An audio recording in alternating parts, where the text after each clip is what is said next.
the first few years we focused on toothpaste tabs, and then since 2 years we introduced more higher AOV products like electric toothbrush, and we sell them together mostly. So that's where we focus on. Your question was actually about are you more focused on supermarkets and Yeah. or D2C? Our business mainly is still D2C, but we did grow very big, quite wide and rapidly within the supermarkets. But that's still a smaller percentage from what we do. We do have a shift in terms of products. So in the supermarkets, we're focused more on the toothpaste tabs, and online, we're focusing more on the higher AOV products. Hey guys, and welcome to the CEO After Dark show. Today I have with me Roger Nefkens, one of the founders of Smyle, a person that has been in digital advertising and e-commerce for quite some time now, 8 years, I believe, and has worked with big brands like Patagonia. Roger is here to talk about Smyle, their journey, and everything they had to overcome to get to where they are today. Roger, thank you for joining me. It's great to have you with us. Thanks so much, George. Great to be on the show. It's actually my first podcast, to be honest. So let's see how we go. I'm sure it's going to be great, man. To kick things off, do you mind just telling a little bit about Smyle, like what you guys are working on, what you guys are doing, so that everybody has context? Yeah, no, sure. For people who don't know Smile, we are a oral care company who does things a bit differently. We really look at two things mostly. If you look at the oral care industry, the toothpaste industry in general, there are actually two big problems. One is the use of packaging they use, the materials, and two is ingredients. So if you look at the packaging, it's all, for example, the toothpaste, it's packaged in plastics, but in multiple layers of plastics, which make them unrecyclable. The ingredients, there is up to 60% of regular toothpaste that you can just find in supermarkets still contain microplastics. So the ingredients used in toothpaste are also quite bad. So we looked at those two things, and we introduced the Smyle toothpaste tabs. It's like a tab. You take it into your mouth. You start crushing it for a few seconds, and then you start brushing like you normally do. I get the question very often, like, do you still need to brush? And then yes, you still need to brush, but it's just a bit of a different way to brush your teeth. And so we also say crush, brush, and smile. We even made a nice song about it. So that's one thing. The good thing is that we packaged in that we made a toothpaste tab is that you can package it in recyclable paper bags. So we made a refill system. So you got a recyclable paper bag, and you got a glass bottle, which also looks really nice in the bathroom, and you can just refill it. It's a great system. So that's one thing. So the packaging, completely plastic free. And the second thing is the ingredients, because we have it put in a toothpaste in a tab. We don't need a lot of ingredients like water or dyes or anything, all those kind of extra products.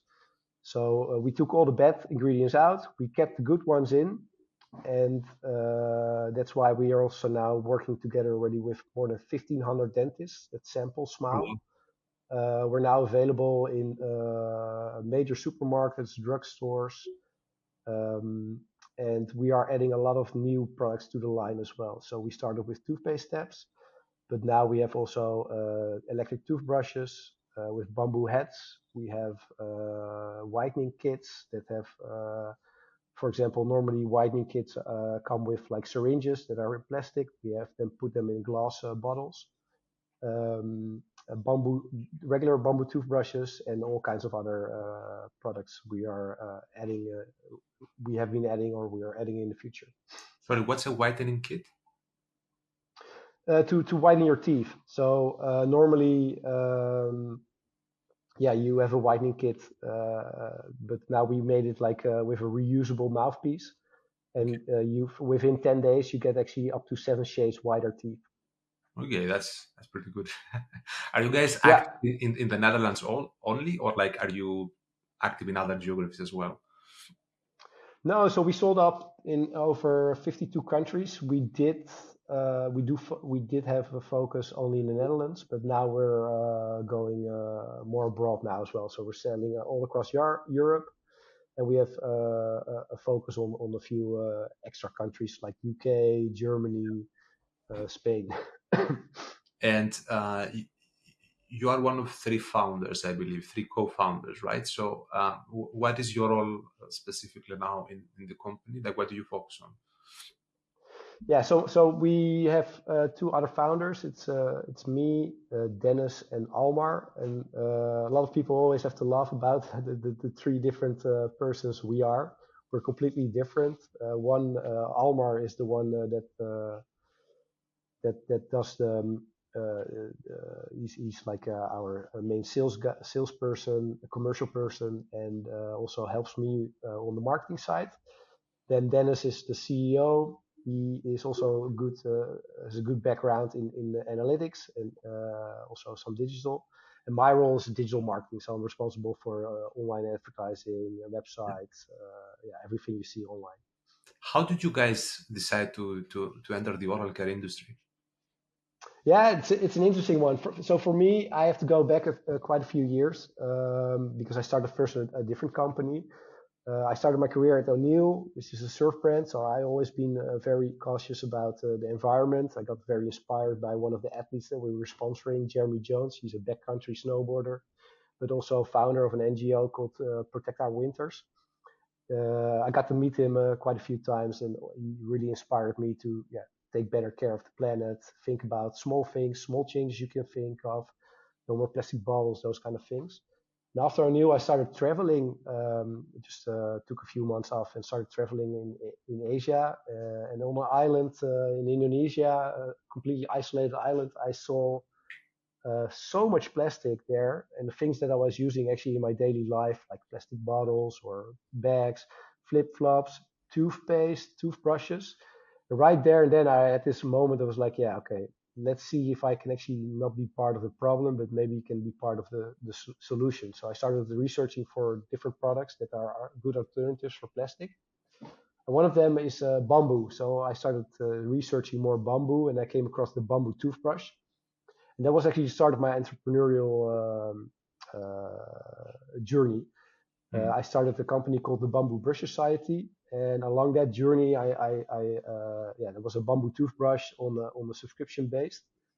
And when I had that company, I met also Almar and later Dennis, and they both were also into sustainability. They have had also their own companies, and we came across the toothpaste tube.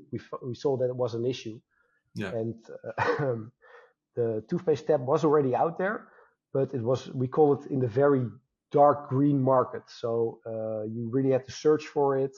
The taste of the toothpaste tab that was out there was not wasn't really fresh. Didn't really work that well. So we looked at the product. We redeveloped our completely own product. And then, it's almost 4 years ago, we launched our first version of Smyle. And that's why we started, because we thought, there needed to be a change. And I guess you guys also got lucky in a sense that you are complementary to each other, right? Like, so you do have a little bit of an overlap, but you do strengthen each other, which I guess is the key when having co-founders. Yeah, that's definitely the key, and it's also it's a marriage. It's also a risk you take when we didn't know each other before, so you first meet each other, and then you start seeing how it works. Do you like each other? Do you have complementary um, things that you do? And because we are so different, like of course there are we have arguments and stuff like that, but without like that you don't get any further. And then because we have such our own specialism within the company, it's very clear what role, which direction we are, but we can complementary each other very well. That's very important. Yeah, I agree. Can you speak a little bit about why a reduction in plastic is important? Like obviously Yeah, we all know it's bad, but like why is it bad? Like what's the alternative to not reducing plastic? well, I think a video from the ocean cleanup just last week went viral again. They were doing so the ocean cleanup. I think most people know it. Made they're gonna clean up the ocean, but now they changed it a little bit more to rivers specifically because there you can actually, yeah, when all the plastic that comes into the ocean comes into it through rivers. So they did a catch in Guatemala, and they just in one evening they got 1.4 million kilos of plastic. And the amount of plastics we're producing each year is only going to be bigger and bigger and bigger. And all these plastics are not recyclable. We also You also read about it that a lot of people are trying to make it recyclable, but in the end, virgin plastic is always the cheapest option, and the cheapest option most, especially the commercial companies, will go for. So we need to look for alternative solutions because we only have one planet, and we should not fuck it up. The time is now to make changes. So that's why, yeah, why it's so important. I agree. I agree from a marketing standpoint, like at least in my experience, what I've seen is that if you are to ask people, do you like care about sustainability, etc., like virtually everybody says yes, like everybody cares. But then when it comes the moment to pay extra as a consumer, most people actually do not really want to pay extra. So it is always a challenge, I think, to have a sustainable brand because I assume that the cost is higher, but can you really charge more? Will they actually go for you? I mean, a small portion will, but what about mass appeal? It's always a little bit tricky, I think. Yeah, no, it's true. It's the way you look at it. So in general, we're not more expensive than. So that's the good thing about Smile. We're not more expensive than a regular toothpaste. It's just the way you need to look at it. So we are a premium toothpaste. So you should compare us with brands like. Let's think about the international brands, but Paradon Tax, Elmex, because so there is the regular toothpaste, so the €1 one, the cheap one that's all the way at the at the bottom, but we're up in the middle, so we're premium toothpaste, affordable for anyone, and it's very hard for people to understand that it's actually the same price, or it's not hard that I mean, but for a sustainable brand to be more expensive, you need to have these extras. But that's the good thing. Our products are not more expensive than a regular product.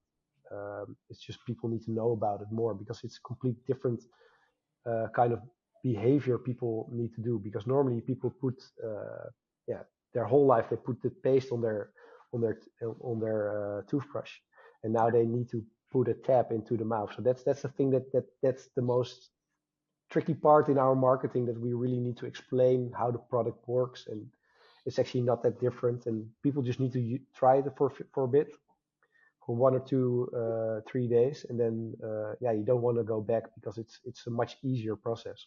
How do you guys do that? Like user generated content, I assume. Like how do you educate, if you will? Yeah, so lots of advertising, lots of ads.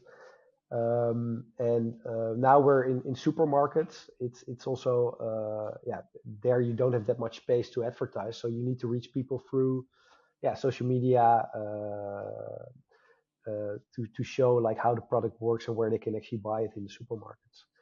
We do work with the supermarkets also, yeah, on campaign wise. So now, yeah, there's this big supermarket in the Netherlands called Albert Heijn.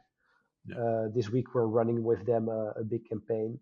It's across multiple products, multiple product categories. But then we get more visibility, and that's all. That's what we're working on: get the visibility out there to show and let people know that who we are, and that there are alternatives that are actually even better for you, for your health, but also for the planet. Are you guys more focused on direct to consumer on online or like more supermarkets and like retail at the moment? Well, we made quite a shift. So we started 4 years ago. I think 4 years ago it was still quite easy to get people online converted for small cost per orders. We were focusing on the toothpaste steps then. But that I think if you are selling products under the 30 or the 40 euros on Meta, it's very hard to make a profitable business model out of it. There are only a few people who are able to do it, or you need to have like really high CLVs. If you're into coffee or something like that, you get monthly recurring subscriptions. For us, it's every 4 months. People pay 20 euros, and then yeah, if you have like a 30 or 40 euro CAC, it's a hard business model. Not gonna So happen. we are yeah, so the first few years we focused on toothpaste tabs, and then since 2 years we introduced more higher AOV products like electric toothbrush, and we sell them together mostly. So that's where we focus on. Your question was actually about are you more focused on supermarkets and Yeah. or D2C? Our business mainly is still D2C, but we did grow very big, quite wide and rapidly within the supermarkets. But that's still a smaller percentage from what we do. We do have a shift in terms of products. So in the supermarkets, we're focused more on the toothpaste tabs, and online, we're focusing more on the higher AOV products. Intuitively speaking, it does make more sense to me to purchase a product like this from a supermarket than online. So I would expect that over time this ratio will likely shift. Yeah, true. There are two things that we try to change. So people who always buy products in supermarkets to buy that online. And you saw the shift already like 6 or 8 years ago with the how you call it But the I'll say, $1 shave club and getting like your your product sent to your home. So we did quite well with that, but we also learned that we wanted to be more multi-channel. So we want to be where the customer is, and they are on Amazon, they are in the supermarkets, and also to get more visibility and also more trust, because also it's a new product. People need to trust you. It's oral care, so it's an important product for your actually oral care, but also for your health. So to get that trust, working with supermarkets helps.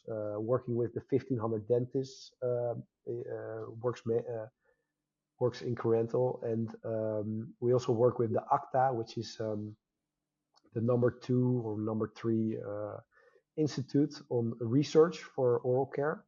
They test all our products. So okay. before we put out a product, it's always tested by ACTA. Okay.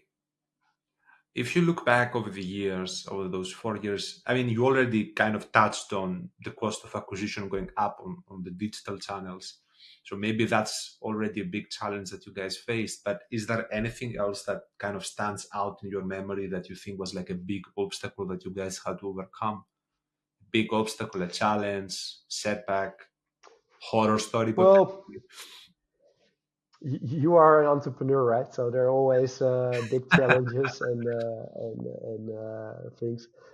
Um, yeah, like I love doing what we do. It's we're making impact, and yeah, we're doing that with a great group of people. We do that with a great product and great customers. So the feedback you get is amazing. But there are like every day, the day goes like this. There are ups and downs. There some days you're doing you feel top of the world because you have a campaign that works really well or stuff like that. But there are also days that things are not going as smooth as they are. Um, the biggest challenge has been the shift we had to make. So we were doing really well with toothpaste tabs, which is our actually hero product. But yeah, due to the low AOV, we had to change our strategy there. That was a big obstacle for us, but we were able to combat that by adding more higher AOV products to the mix. Um, yeah, other challenges. Well, yeah, I think every now and then there are new challenges. So, for example, recently there was the Klaviyo with the Gmail Yeah. issue. Lots of people experienced.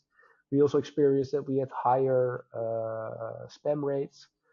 Yeah, and if you don't act fast to that, then yeah, you are getting penalties and penalties, and you need to be quick with that.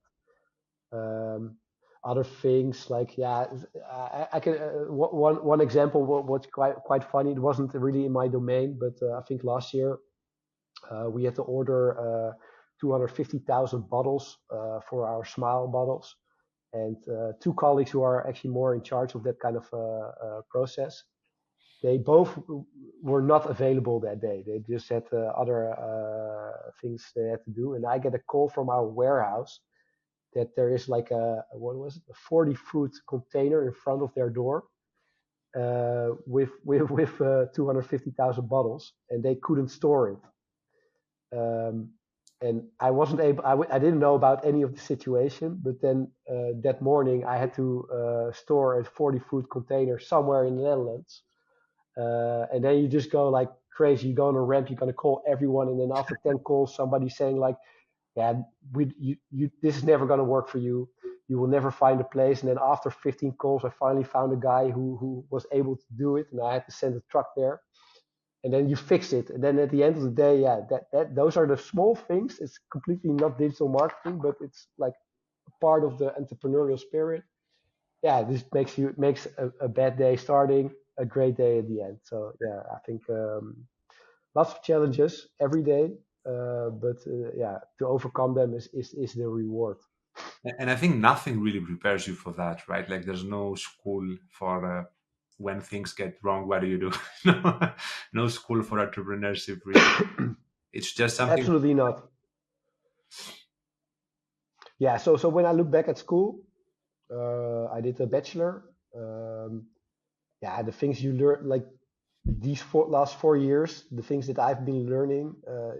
Yeah, you also, like I'm doing the digital, but also one big part is of setting up your own company is finance, but also logistics, all these kind of things. Yeah, you get all parts of it that you need to really dive into, and you never done it before, but yeah, you just really dive deep into, and that's what I really like about the whole entrepreneurial, at least market in the Netherlands.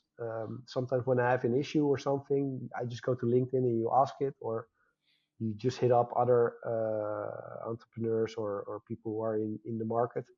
Everybody's so willing to help each other. I think that's the great thing about yeah, about this community. It's just learning from other people. That's actually the biggest lever that you can pull. What advice would you give to people that want to start their own company, like a D2C company? I mean, you just said something that I think is very valid. That ask if you want to help, ask, and there are people that will actually help you. People that have done what you're trying to do. Yeah, yeah. So asks, that's for sure. Also give. Lots of people are always trying. There, you got people who are always asking for things, and then some people are always giving, and Yeah, some people are in between. I think if you want to if you want to start a company, yeah, do proper research. Really look into the product that. So if you have an idea, uh, don't. So I get pitched quite a few times a week actually with product ideas and stuff like that, and then I give feedback. And then some people are like, yeah, well, it already exists, and then pretty much every product in the world exists. It's just the way you present it and how you service it and how you market it. So I think it's very important to look at how what kind of product you're bringing to market, how big the market is, and how you want to present it, and don't give up. I think it's now more easy to set up a company than than than ever. I think with the changes in digital marketing, it's also these years a lot harder to actually launch something. But yeah. still, if you have a good idea, you have a good attitude, it's the right time to start. And yeah, just just uh, just keep going. Sorry, when Don't you say you get pitched product ideas, what do you mean? Like for feedback or like what's going on? Or product ideas for your that company to launch? Like I got confused. Oh, sorry. No, no, no. People on LinkedIn, like people who want to start a company, they pitch. Like sometimes they ask me like, "Hey, what do you think of this idea? I want to launch this. What do you think?" And then that's what I was referring to. Kind of like to mentor them, right? Like to give them advice. Yeah, yeah, yeah, yeah. Okay, good. And what about sustainability? Like any tips there? Like how can you integrate that into the business? Yeah, I don't think that should be a question to integrate sustainability. I think every person should start making a change. I think now actually as a business it still gives you an advantage being more sustainable. But I think in a few years' time that whole sustainability part should be just part of every business that's out there. But definitely, I still see a lot of D2C companies, yeah, launching and just look at your packaging by the start, how you ship products. I think we also should move away a little bit from order today, arrive, get tomorrow morning. Yes, it's nice to have it very quickly, but there's also an after effect of that. Um, Yeah. One thing, what I mentioned is packaging. Lots of things are still sent in plastic, and it doesn't have to be more expensive to do it a little bit more sustainable. There's carton, there's small things like plastic wraps that can be from like more sustainable options as well. But also in your whole process, the partners you choose, the people you work with, there you can have a lot better possibilities there as well. Okay. What is on the horizon for you guys? Any plan? Um, Do you want to launch new products? Maybe like what's next? Yeah. Well, one thing I actually want to mention, we just recently launched a video with the biggest and the cleanest billboard in the world. We went, we worked together with Simon Beck. He's like yeah, a snow artist. So he created, I'll send you the video so you can watch it. We created a video to make impact with a message. It says these are the only footprints we want to leave behind, and it's stamped in snow. It's like a complete snow piece. So it's a great way to present our message. We didn't leave any footprints behind, and we do make a really big impact. So these kind of marketing activities, yeah, are really nice. We did one in the summer as well, where we made like a beach drawing. So I sent you the videos. Is do So what's next? We are actually launching today a new product. It's our sensitivity kit. So if you have sensitive teeth, we have that's me. made a yeah, we have made a serum. I'm going to send it to you. We made a serum. You put it up for so you put it in a mouthpiece and then you use it for 5 days straight. And after a few days, the sensitivity will be already gone. So you're able actually to eat ice cream and hot or cold foods or drinks. Sorry, So how does that that's work? also Because I always have issues. I actually have issues eating ice cream. It always like affects it. Like how does that work? yeah. Yeah, so it's a combination of the different ingredients that we've been using. So it makes yeah, it makes your teeth less sensitive. Okay. So I'm gonna send it to you. You will That be sounds like a our one of useful our first product. customers. It sounds like a useful Yeah, product. yeah. So that's one. But we're gonna introduce a lot more new products. Also, for example, in our toothbrushes there will be more colorways. Mm. But in the toothpaste tabs, we will be adding a lot of different toothpaste tastes. So you should think of citrus mint, but maybe even a gin and tonic or all these kind of funny, funky flavors. We will be adding this year. Nice, nice, nice, nice. I wanna touch a little bit on the campaigns that you mentioned that you're doing, like this video that you wanna send, and like the one you did for summer, etc. Like, how do you come up with those ideas? How do you plan those ideas even? Well, we work with an amazing creative agency. The creative person that we work with is Misha Schreuder. he actually came up with the idea. Yeah, how do you come up with these ideas? I don't know.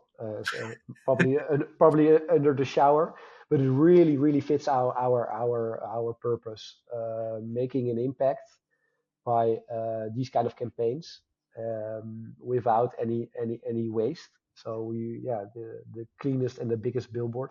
And the good and the amazing thing is that actually with the snow version we did a few months ago, or actually only 1 month ago, it also set a world record. So we made really the biggest and the cleanest billboard in the world. So that was pretty cool. That's awesome, man. Where can Yeah, people contact you if they wanna reach you? yeah. The best would be through LinkedIn. Mhm. Yeah, that will be the best. Just search for Roger Nefkens and then just hit me up with a message if you got any questions. And what is the website domain for those that might want to try the product? Yeah, it's wesmyle.com. It's WESMYLE.com. Awesome. Awesome. Well, Roger, thank you for taking the time. It was a great chat. Uh, Thank you for joining. See you after dark. Thanks. Very happy to join.